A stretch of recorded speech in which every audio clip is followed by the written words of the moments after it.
Покрај струјата и водородот се појави уште една погонска алтернатива на дизелот. Американската компанија Амоги направи камион задвижуван со амонијак.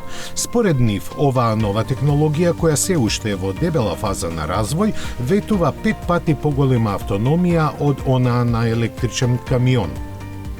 Прототипот, направен во соработка со германскиот МАН, има горивни келии и 3 резервоари за амонијак, за чие полнење се потребни 8 минути.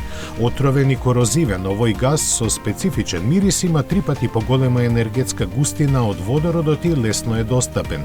Надеж дека ќе се постигне некаков напредок даваат претходните проекти на компанијата со користење на амонијакот како погонско гориво за мал дрон, земјоделски трактор и кај пловилата.